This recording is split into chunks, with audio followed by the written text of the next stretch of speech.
doing the show in its first iteration way back when in the 80s on 1450. And that night I said Villanova has a chance to win the national title tonight. In fact, I'm going to pick them. And, of course, people are calling and telling me I'm nuts. This is going to be a rout. I said, no. I said, here's the reason why. If I could handpick any team in the tournament and handpick any team in the country to play Georgetown in one game, it was going to be Villanova. Why? Because they play them all the time and there is no aura. Mm-hmm. People don't walk out and go, oh, my goodness, that's Patrick Ewing. Right? That's right. Ed Pinckney made plays against Patrick Ewing, and Patrick Ewing made plays against Ed Pinckney. But Pinckney was like, okay, when you're playing 2, sometimes 3 times a year, guess what? At some point, the shine comes off, and you're like, okay, let's just play ball here. You know what works and what doesn't work. Oh, and by the way, he blocks your shot. You're like, yeah, so what? You blocked it before. Big deal. Right? And that's why I just had a feeling Villanova would win that night for that reason, that they were the one team that would not be intimidated by them. They played them all the time. Ed Pinckney played Patrick Ewing all the time for years. So now let's go to NC State and Duke. James Madison was thoroughly and completely awed by playing Duke. You could tell. They're like, it's Duke. Doesn't matter, Duke's not as good as they were. They're like, Duke. NC State walked out and go, hey, look, it's Duke again. Mm-hmm. And you know what? As I'm watching that game, Duke played tight the entire game, and NC State played like they were loving basketball, even when they were behind. Yeah, they played. NC State looked like they, even to be behind, they looked like they were having fun out there, and Duke looked like we're Duke, we have to win. And NC State's like, hey, we're playing with house money. Hey, we win. All right, great. Yeah. I think the beginning of it, I thought there was a little bit of nerves. And look, it's the Elite Eight. I think that's going to happen. But, yeah, I think the NC State quickly adjusted, probably by the under 12 or so in the first half. I thought they did a great job adjusting to it. And the other thing Duke did, and when you play tight, this is what happens. You're going to have moments where you put yourself in spots where you have not been there and you've not done it. Where you look at the end of the game, they were trapping if they had to. And they just they're not a trapping team. They got beat repeatedly down the floor over and over again. Why is that? Because they're not in a lot of games like that. No. Nope. They're not in a lot of games like that. Nope. Right? Where, like, when they played North Carolina and lost to North Carolina, I'm thinking the same thing. I said, they're not used to playing this way. Nope. It's not their style. Nope.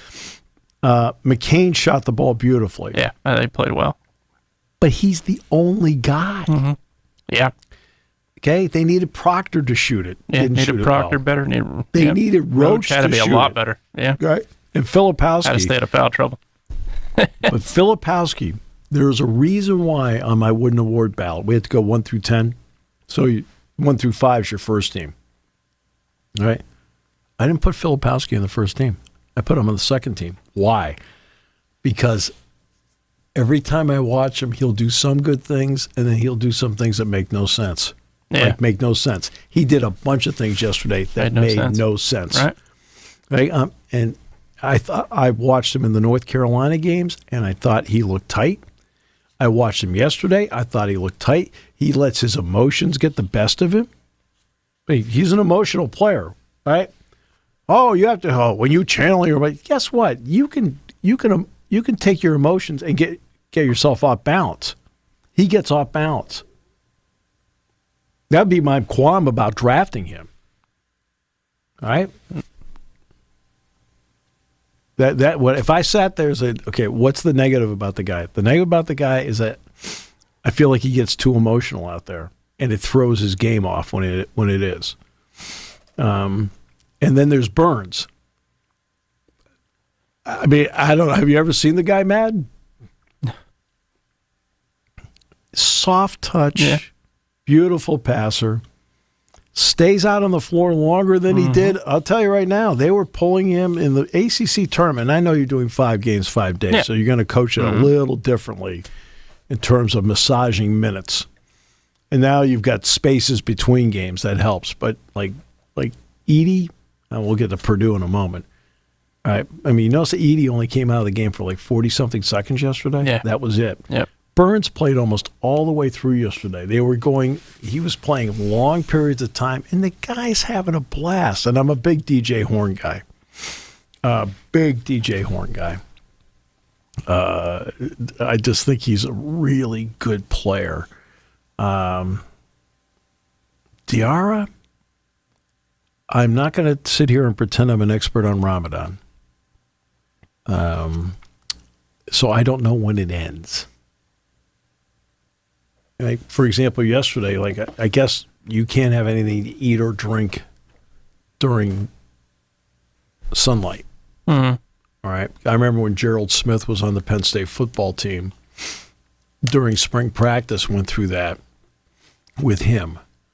And it was like, oh, okay. Yeah, you're always in a learning mode with the job, always. So the game was played yesterday in Dallas, which meant it was in Central Time, and right. So you can't have anything to eat or drink. Now, I'm sure he went out and he ate before sunrise for obvious reasons. They probably got him up early to do it. And do you know which game they have? They have the nightcap or the first game? My guess is the nightcap, right? I think UConn and Bama's the nightcap. That's the nightcap? Yep. All right, so they got the first game. Yep. So I don't know when it ends. Yep. All right. But being in Pacific time, which is what Glendale is. Glendale will be, yep. Right, that's 3 hours. So the game's going to tip off at what, 6:09? Yeah, 6:09. So it's 3:09 in the afternoon, right? 3:09 in the afternoon there.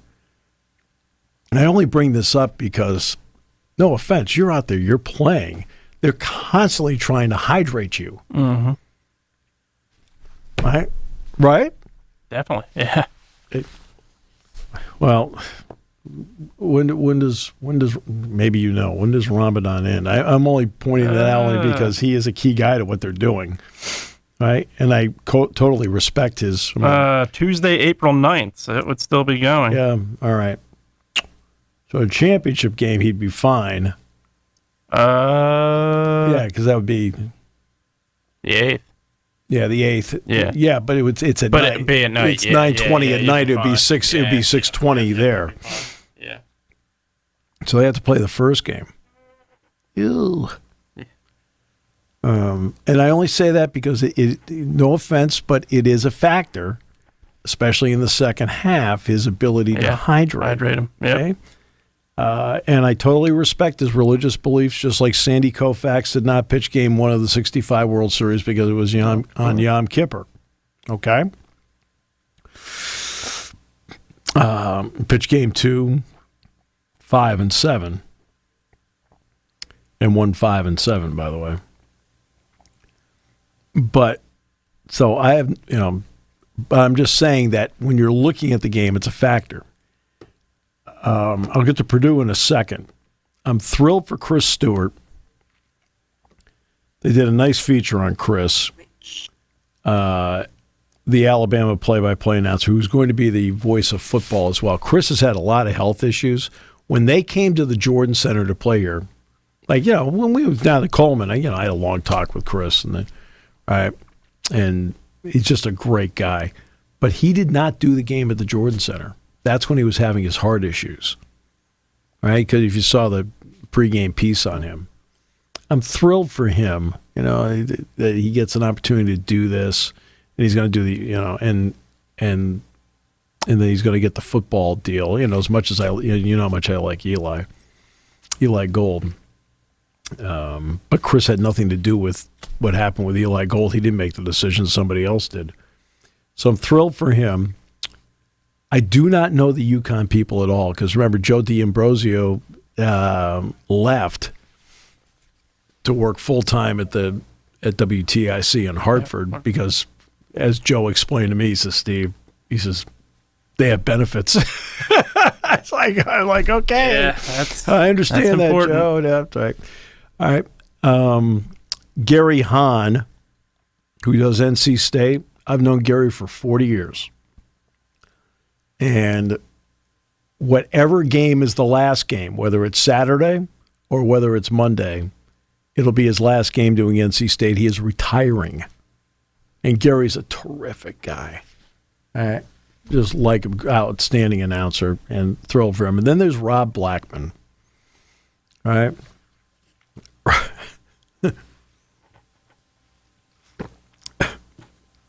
Rob was the analyst with Larry Clisby for years, and of course, Cliz had cancer, and as we all know, he passed away. And Rob ascended to the top position after filling in for Larry when Larry was in and out of the broadcast lineup for them. And he's done a great job with it. Great job. And he's just a great guy, humble, down to earth. If you ever listen to the Indy 500, listen to it. He's actually one of the pit reporters for the Indy 500.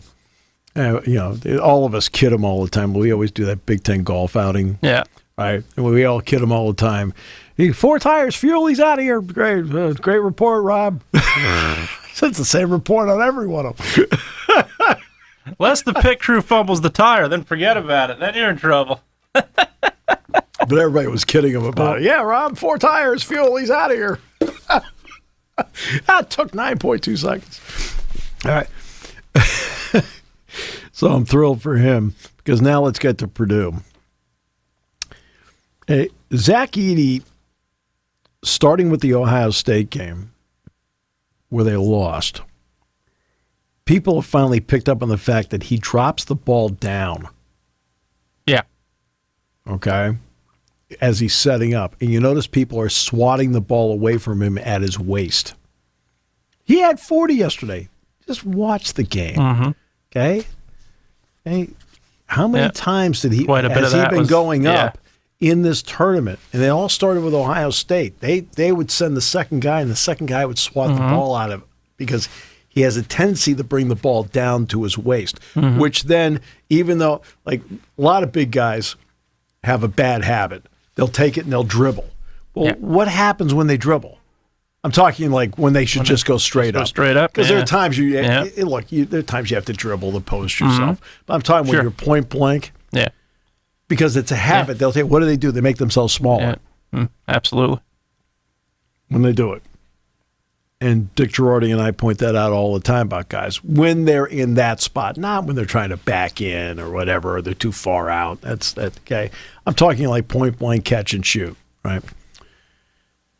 But he has developed a habit of dropping the ball down. And people are now swatting at the ball. And it's and it's a habit that people have caught. I mean, let's give Ohio State credit. They're the ones that started it. Yeah. So if you're wondering why, you're watching it, he had 40, but again, he had, a lot of that was getting to the free throw line because he was being swat at. That's right. Absolutely. No question. So Braden Smith he's the engine that makes him run. There's no question. Yeah. Fletcher Lawyer, to his credit, I thought shot the ball really well yesterday. Drove to the bucket when they needed it and so forth. But again, defensively, you're like,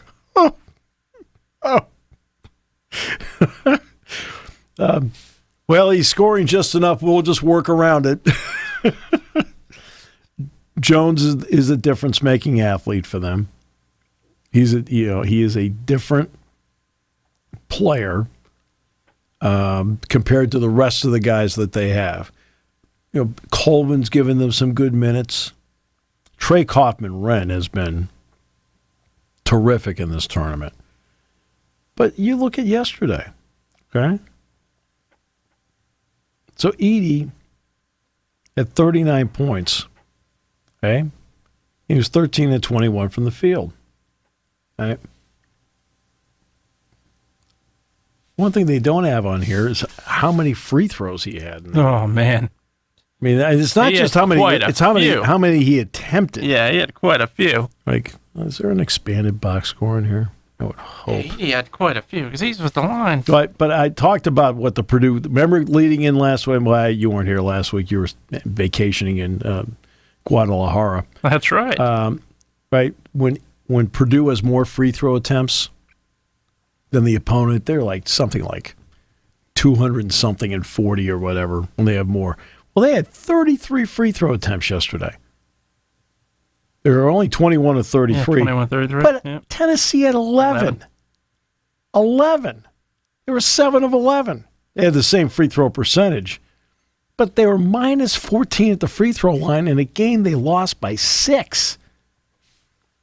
I mean, Tennessee hit 11 threes in the game. Yeah. 11. Right? And Purdue had 3. Purdue has shot the ball pretty well from 3 in the tournament. But that's it. That's all they had. Unfortunately, the box score I have. Yeah, mine's saying not available. I'm having the same issues. Yeah, there we go. I got it. I got Tennessee. Here, hold on a second. I got more here. Edey took 22 free throws I of the game. thought it was 22. Yeah, that's what I was going to say. Yeah. He took 2/3 of the free throws. He had 33 attempts. He was 14 of 32. All right? They talk about all the fouls he drew and so forth. Like, you know what?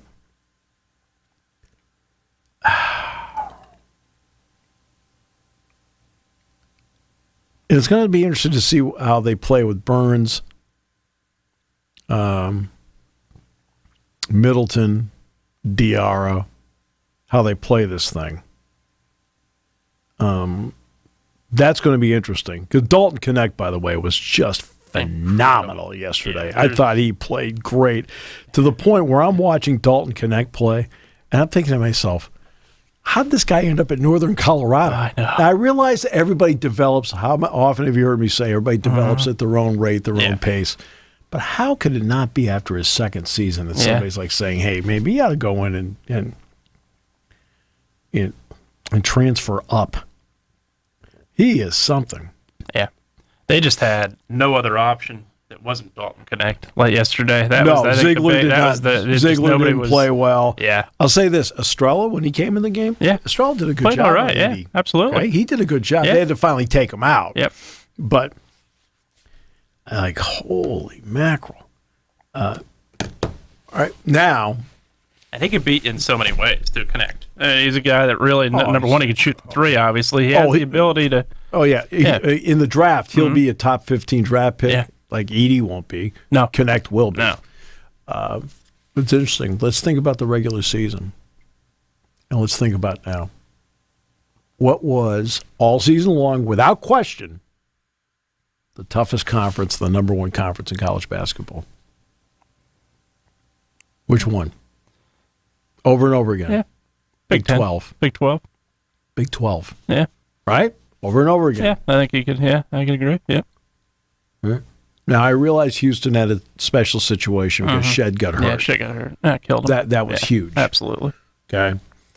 Shed getting hurt changed everything the other night in a game that they lost by 3 to Duke. Yeah. And they didn't have him for the last, 30 minutes of the game? Yeah, it was a while. All right. But you have an ACC team, a Big East team, a Big 10 team, an SEC team, no Big 12 team. None of them got through. True. Now, for those who were, I mentioned about the Big 10 last week, I'll reiterate. Okay. Oh, the Big 10, look, they only got Illinois and Purdue through. Excuse me. It's a mixed bag. Okay? Wisconsin did not meet its seed. Right? But Northwestern exceeded its seed. And Michigan State exceeded its seed. Okay. Nebraska did not. But Illinois, by getting to the Elite Eight, exceeded its seed. And Purdue met its seed. At this point, now it's gravy. You're a 1, you're in the Final Four. Okay? They met their seed. They won their bracket. So in the end, the Big Ten met expectations. 2 exceeded, 2 did not. Actually, 3 exceeded, 2 did not, and 1 met. out of the 6. 3 exceeded their seeds: Illinois, Michigan State, Northwestern. 2 did not: Wisconsin and Nebraska. Yeah. Okay. They were both, 5s, right? Nebraska was an 8, I believe. 7 or they lose to A&M. I think they were 6. What was A&M? Was A&M a 9 seed? They lost A&M. I think they might have been an 8.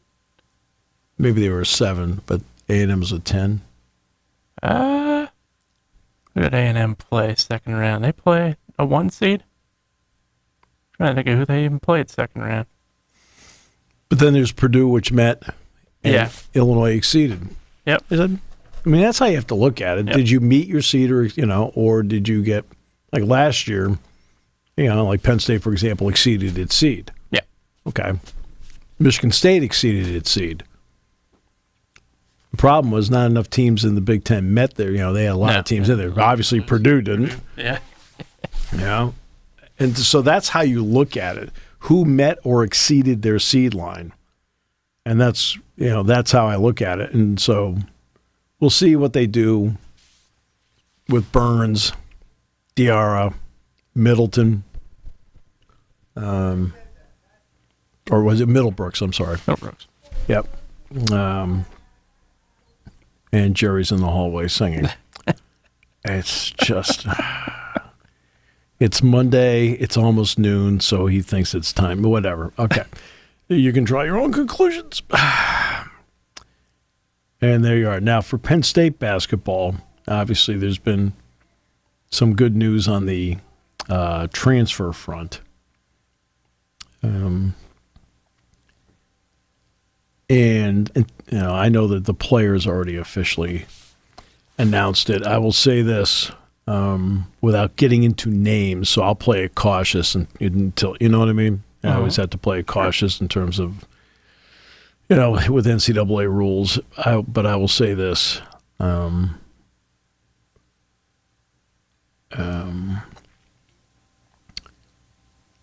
Dick saw this player play a lot.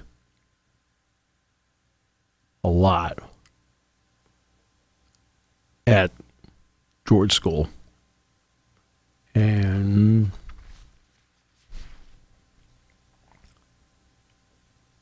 and he can't say enough great things about him. He put on some weight, played out of position.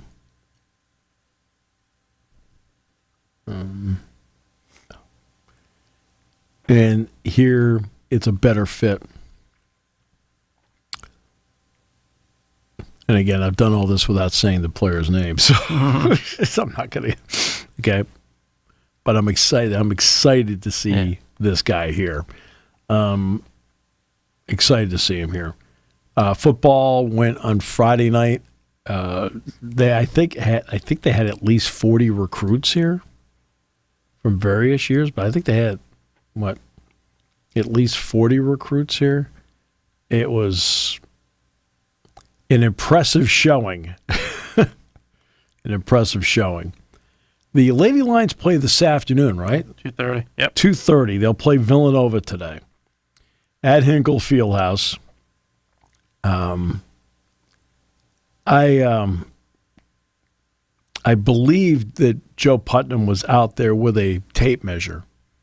He might have seeing been. if the baskets were 10 feet high and to see if the foul line was 15 feet.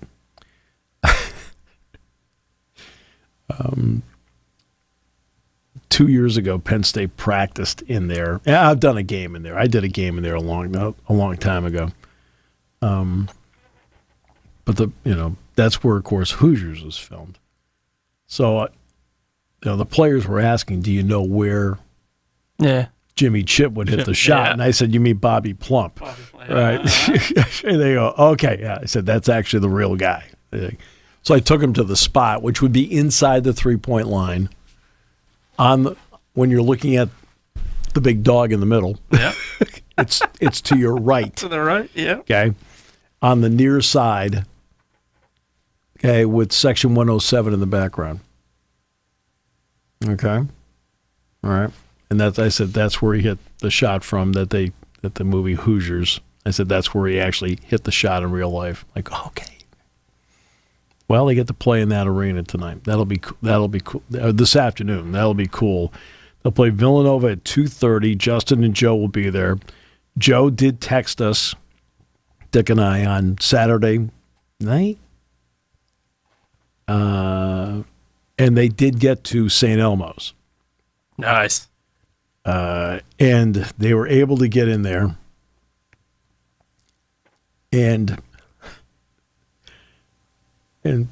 Joe said, now Joe, Dick, and I had gone to Hall's down in Charleston, and maybe the best steak we've had. And we've been to some really good places. Really good places. And we feel like just a skosh, Hall's the best steak we've had. Okay.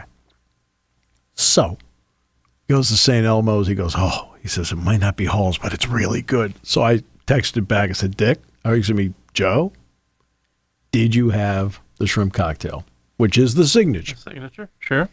He goes, yes. He says, and I handled it better than the last time I was here because of your advice. I said, you got to work around the horseradish a little bit because it can, if you take it and just boom, yeah, and you don't know, it'll open up everything. Open up everything. It opens up everything. Like, whoo. Yeah.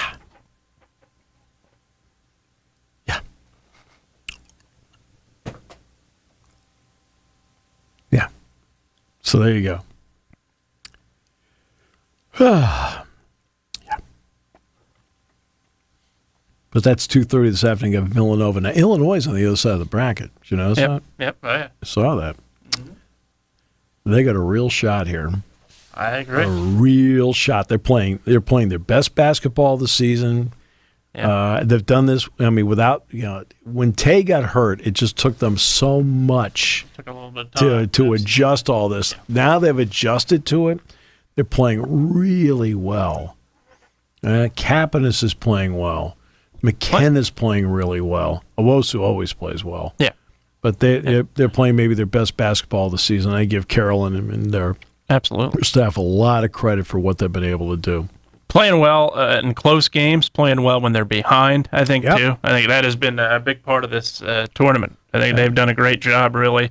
They've fallen behind early. They've really had a great second half against Mississippi State. Had a couple great games prior. I think there's no question this team is definitely hitting their stride at the right time. And, they face a Villanova team that's been tested. There's no doubt about it. It'll be a test, but looking forward to it. I agree with you. I think they got a shot. And then it's interesting. If you're in Indianapolis, you get the WBIT and you get the NIT. And NIT, yeah. Alternating days. Mm-hmm. Like, hey, I think that's great. Really, really great. That 4 days of basketball like that. So they got Villanova in the WBIT semifinals. And, I mean, this will be a lot of fun. They've won 6 of their last 7 games, the Lady Lions. Their only loss was to Iowa in that span. I heard Iowa's pretty good. Just an opinion. I heard they're pretty good. They're not bad. Yeah. And Villanova's beaten VCU, Virginia, and St. Joe's. So there you go. And by the way, if they can get to the championship game, it's on the Deuce. Nice. Wednesday night at 7. Yeah. So they can win this afternoon. Country will get a chance to see them. That'll be great. Yes. All right. All right. Now we get to tonight's game. And there are 2 games tonight. The first one is Iowa against LSU, and then the second one is USC against UConn. So for women's basketball, this is the kind of night that they dream of. Absolutely. Because you have a lot of star power out there. Agreed. Even though when you look at the star power in the tournament, there's only one of the three stars, and that's really doing what like you would hope they would do, and that is Paige Beckers. Yeah, she's played. She has had a tremendous tournament. Guess which two players aren't shooting the ball well in the tournament? Caitlin Clark and Juju Watkins are not. Yeah. They are both shooting 28 and 29% from three. Yep. Yeah. Last year when Iowa got to the national championship game, I believe Clark shot 47% from threes. Yeah. Well, she's only that South Carolina game. She's only shooting 29%. And I think Watkins is like 28 or 29 right now. Neither one of them is shooting the ball well. No. Now, they'll talk about, they're doing 1,000 other things really well, the whole thing. And I was like... I think LSU's doing 1,000 things pretty well right now, too. I think there's a team that is... I think they're meeting their expectations so far in this tournament. So I think that's going to be an interesting match. LSU? Yeah. I'll say this, they have the most fiery press conferences. They sure do. They sure do. Their press conferences are more fiery than anybody's. Like, I don't know what's better, watching the game or watching the press conference. Yeah. Like, I think every newspaper in the country's been ripped at least 4 times over. Yeah, absolutely. I mean, it's like, holy mackerel. I mean, God. I mean, I'm the only one so far I don't think that ripped is the Center Daily Times. I don't think so. Center Daily Times, I think the Collegian's been safe, but that's pretty much. It's not much. You know? It's, and so that'll be interesting. I mean, these are the games that have the personality. Yeah, absolutely. I mean, it's well timed out on the part of everybody that tonight would be the night that you would have these two matchups. Beckers has played great. Incredible. I mean, of the three stars that'll play tonight, Angel Reese, I don't know how well she's played. I don't know. I'd only be guessing. Okay. She's been okay. All right. But Watkins has been good, not great. Clark, and she's the one I think needs to have the biggest impact because I feel like she was overlooked in the regular season, and because of Clark. Yeah, there's no question what Clark did. Right. But Clark's been good. She's passed the ball well. Yeah. She's been a good teammate. Defensively, she's still, I mean, she is what she is. Right? But she needs to shoot the ball. She has not shot the ball well from three, which they need. And they may need more than ever tonight. And then Beckers has played great. Beckers has had a superior tournament to this point. So for women's basketball, this is a great night because they're going to get marquee games on the night where nothing else is going on. All right. The Pirates don't play tonight, right? They just had a 4-game sweep. I think they probably got the day off. 4-0. Yeah. How about that? What a great start. They're going to need to lower that payroll. Yeah, could you imagine? Nothing is sitting there like, this can't be happening. This can't be happening. And the... No, they play today, believe it or not. They're on the road against the Nationals. Okay. They'll be off tomorrow. And then they've got the Orioles coming next week, right? Yeah, Orioles, Tigers, and Red Sox. Yeah, I think the Red Sox are early. Yeah. Actually, I want to go down to one of the Red Sox games. I haven't been to PNC Park since 2018. That's the last time I went to PNC Park. I'm trying to think of they played the Marlins. It's been a little while since I've been down there. I'm trying to think. I want to say I haven't been down there since they played the Angels and Pujols homered off of them. So it's been a couple of years for me too. Well, of course, Pujols homered off them doesn't narrow it down. I think he homered about a lot of his 703 home runs. I think he had 600 against Pirates. It was the night before the Penn State Pitt game. Friday night. I remember this. So Learfield got a box. Yeah. And Frank Coonley came in, and Frank and I have known each other for a long time. All right. And we're sitting up there. There's a group of people there. And the Marlins dugout's below us because the Pirates dugout's on the third base side. Yeah. And I said, see that guy down there? I said, yeah. He says, he's the best hitter the Marlins have. They said, really? Who is it? I said, Don Mattingly, the manager. It's true.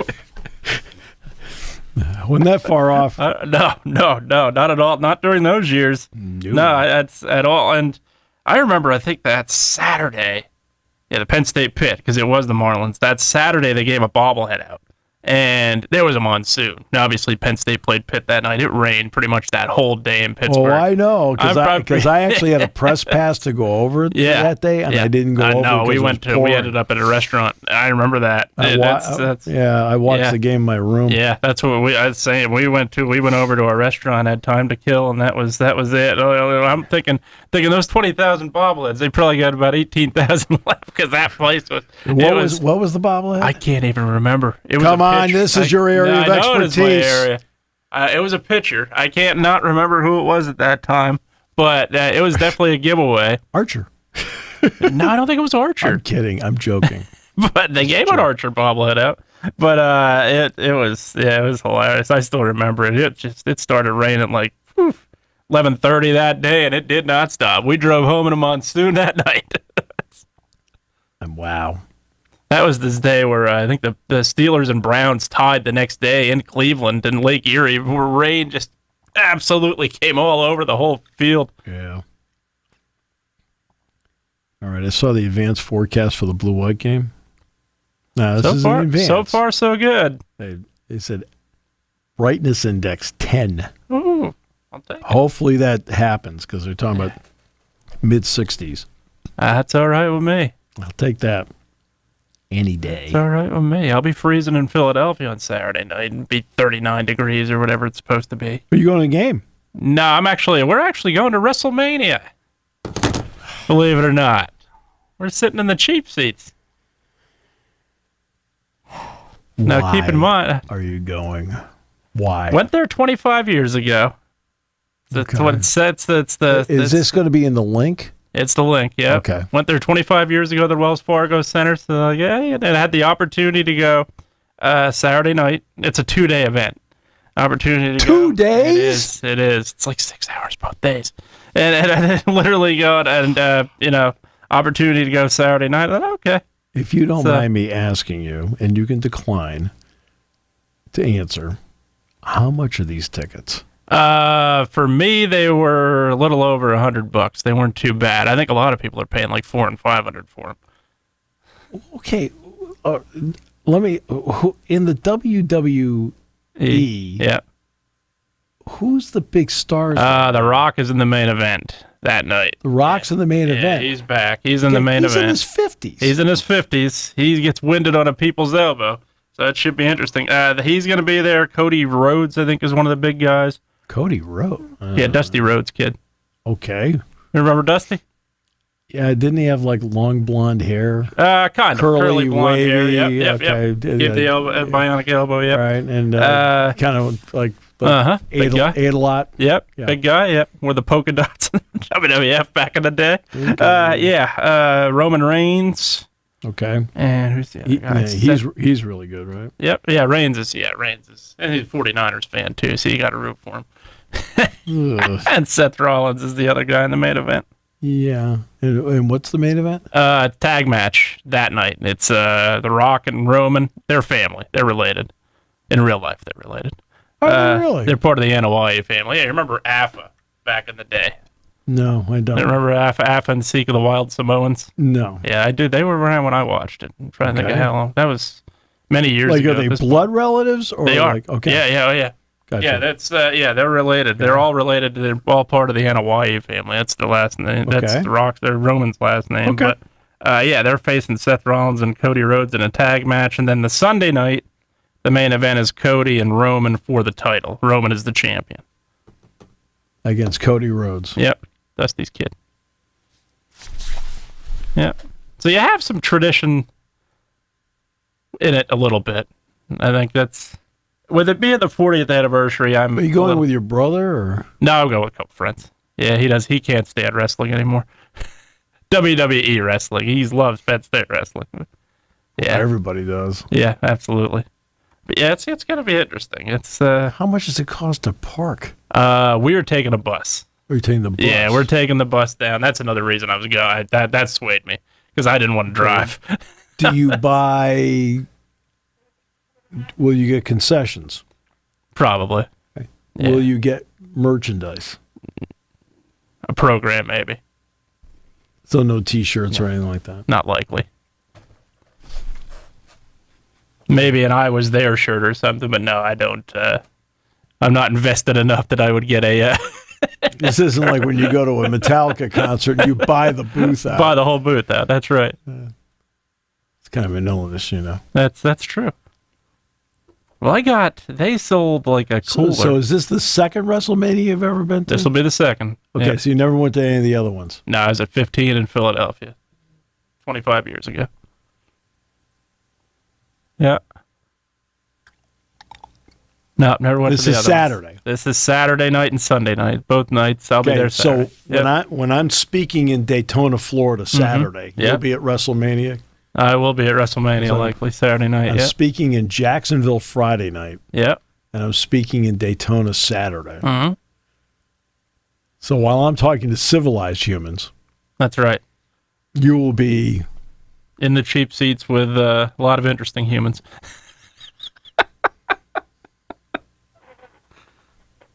So when people are going up and they're getting like another glass of Chardonnay, Oh yeah, you bet. you'll be with people who snuck stuff in.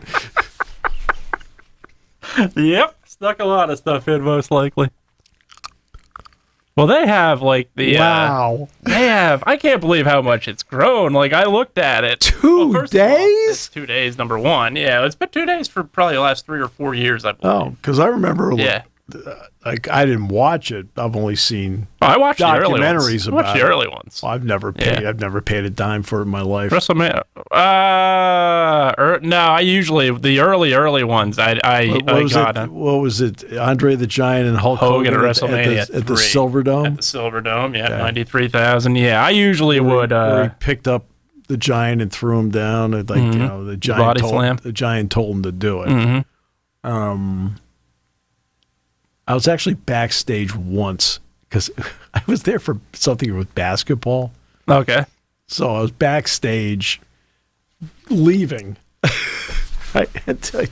Two guys just beat the living like daylights out of each other out. And I'm just walking back down the hallway going past where the media room is or whatever. And both guys are on the phone like, yeah, it went pretty well. I'm going, okay. Kept on going to the door. It's like, I don't know. I get a kick out of the people that are That think it's real? well, in both ways. One, they think it's real. Well, number one, the athleticism is real. Absolutely, the falls they take too. Right, the falls they take and the injuries. And there's no stuntman falling off that ladder. That's real. Right. Yeah, but the other part of it is that second part where the people that think it's real, or the people that just think it's completely fake. So you go pick a fight with a guy that's 6'5", 325 pounds. I'm pretty sure I wouldn't do that. I give you credit for. I'm not. I probably would avoid doing that. I don't think I'd want to mess with a guy that's almost 7 feet tall and can probably body slam 2 of me. I could be wrong. Mercy me. Wow. Yeah, there's, but you're absolutely right. There's that complete opposite where some people think it's completely real, and then there's others who just think it's completely fake, and they just pick a fight with. So while the Final Four is going on, I know I'm gonna miss the second game of the Final Four. You're going to be watching. Gonna miss the second game of the Final Four. Well, I won't miss it. I'll come home and watch it, but come home and watch it with knowing the result in all likelihood, because everybody and their brother is going to tell me the result. Can you listen to it on the way back, or? This is going on until close to midnight, so probably midnight. Not. You're going to be with that crowd at midnight? 6 o'clock to almost midnight, I know. 6 to midnight in Philadelphia? In Philadelphia, I know. And you're going to take the bus? And taking the bus. Well, taking the bus to me was the easy way of getting out of there, hopefully. Knock on wood. Yeah. Yeah, my goal is to get on the bus immediately following and just sit there and duck. That would bring security. All right. Well, this was a lot of fun. I thought the last 10 minutes was incredibly illuminating. Once again, another peek into your personality. That's right. 2 days. 2 days. Yeah. Well, I only got to deal with Saturday. Oh, you're not going Sunday? No. Couldn't do 12 hours. I'm glad you have standards. There's no way. By the way, on Friday's show, we're going to have Nate Bauer and Mike DeCourcy. Okay, that's on Friday. Nice. That way you can get an early start That's right. to go down and be with your people.